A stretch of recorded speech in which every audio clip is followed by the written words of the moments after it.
Well, let's meet the players in the music-making team. Open your workbook to the MIDI flow diagram. There you can see that it all starts with a musician, first and foremost. Let's say you have a flash of genius and a musical idea comes to you. Now what? You need some type of a MIDI controller, a musical device that resembles or actually is an instrument that you can play. While you play, it converts the musical idea from your head into digital MIDI messages. There are many different types of MIDI controllers because musicians play many different types of instruments, from electronic keyboards to actual acoustic piano MIDI controllers. There are MIDI controllers for drummers and percussionists, wind players, guitar players. There are even pitch to MIDI converters that allow vocalists and other musicians to enter the world of MIDI. In addition to this familiar instrument you play, there is also a family of controllers that enhance the musicality of a MIDified performance. These include foot controllers, breath controllers, wheels, joysticks, levers, sliders, and more. These are all tools that allow you to add more expression to your music. They make no sound of their own.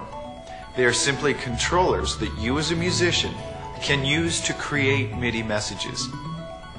These MIDI messages travel from the controllers to a slave device that receives and interprets them and then produces the desired sound. This portion on your diagram is called the sound module or tone generator. Tone generators are also available as separate slave devices. If you already have a MIDI controller, a rack mount tone generator can expand a system, usually at a lower cost than the larger keyboard version of the same product.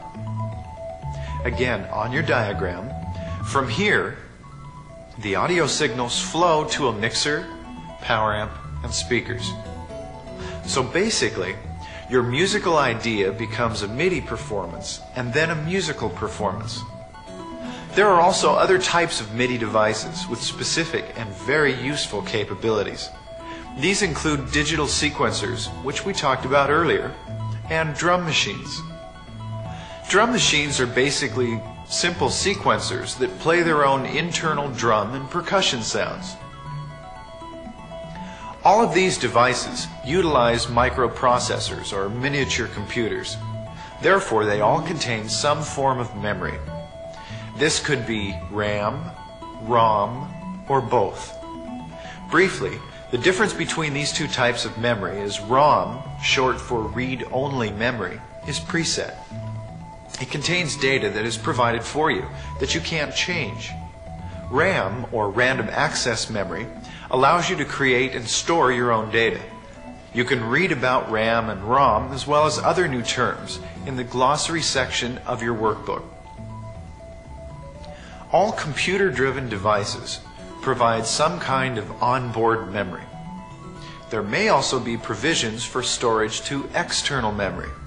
This might include a floppy disk drive, a data cartridge slot, a cassette interface, or a computer interface. Memory allows you to store and recall a variety of information. This provides immediate access to a library of different sounds, different rhythms, and different musical ideas. This is one of the most exciting aspects of electronic music.